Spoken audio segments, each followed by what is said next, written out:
Salam sejahtera, perkenalkan nama saya Enis Meiman Sarelaya. Saya adalah peserta Nusantara Sehat Tim Batch 18 Angkatan tahun 2021. Baiklah, saya akan menjelaskan POL atau pengangkutan orang luka. Video ini dibuat untuk menyelesaikan tugas bela negara Tim Batch 18 Nusantara Sehat tahun 2021. POL atau pengangkutan orang luka adalah sebuah tindakan yang ditujukan untuk memindahkan korban kecelakaan dari tempat kecelakaan menuju tempat yang lebih aman. Berdasarkan hal tersebut, maka pengangkutan orang luka pada prinsipnya dilakukan secara darurat dan tidak darurat. Adapun macam-macam pengangkutan orang luka oleh satu orang, pertama, menjulang. Pengangkut jongkok menyisipkan tangannya di bawah ketiak penderita yang tidur terlentang. Kedua, pengangkut mengangkat penderita lalu didudukkan di atas pahanya.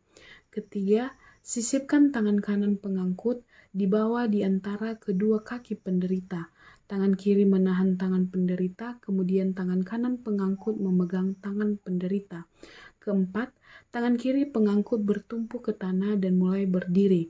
Kelima, betulkan letak penderita dan usahakan tulang kemaluan penderita terletak di pundak penolong. Keenam, mulailah berjalan. Keuntungan dalam menggunakan posisi ini pertama, dapat digunakan untuk mengangkut korban sadar maupun tidak sadar. Kedua, prosedur pengangkutan sederhana sehingga dapat digunakan secara cepat.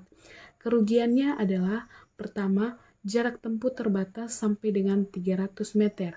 Kedua, rawan cedera bagi pengangkut terutama pada medan yang tidak rata. Larangannya yaitu pertama, tidak boleh dilakukan pada korban dengan dugaan cedera tulang belakang, cedera dada dengan gangguan pernafasan, cedera perut dengan pendarahan hebat. Kedua, tidak boleh dilakukan pada korban dengan dugaan tulang paha. Posisi kedua yaitu memapah. Pengangkut berdiri di samping tungkai penderita yang sakit, sedangkan tungkai penolong disandarkan pada belakang tungkai penderita. Kedua, satu tangan penolong memegang pergelangan tangan penderita, dirangkulkan melalui tengkuk dan dipegang. Ketiga, pengangkut yang lain merangkul pinggang penderita dari belakang. Keempat, kemudian penderita disuruh berjalan, penolong mengikuti atau tidak boleh mendahului. Keuntungan dari posisi ini yaitu pertama, prosedur pengangkutan sederhana sehingga dapat digunakan secara cepat. Kedua, jarak tempuh relatif jauh sesuai kemampuan korban. Kerugiannya yaitu pertama, tidak dapat digunakan untuk pengangkutan korban tidak sadar atau terlalu lemah sehingga tidak mampu berdiri. Larangannya yaitu tidak boleh dilakukan pada korban dengan dugaan cedera tulang belakang. Kedua, tidak boleh dilakukan pada korban dengan dugaan patah tulang paha. Posisi ketiga yaitu membopong. Pertama, penderita didudukkan di atas paha penolong.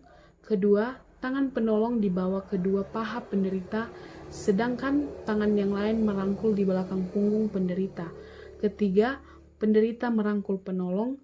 Keempat, penolong berdiri perlahan-perlahan. Keuntungan dari posisi ini yaitu pertama, dapat digunakan untuk mengangkut korban sadar maupun tidak sadar. Kedua, prosedur pengangkutan sederhana sehingga dapat digunakan secara cepat. Kerugiannya adalah jarak tempuh terbatas sampai dengan 50 meter.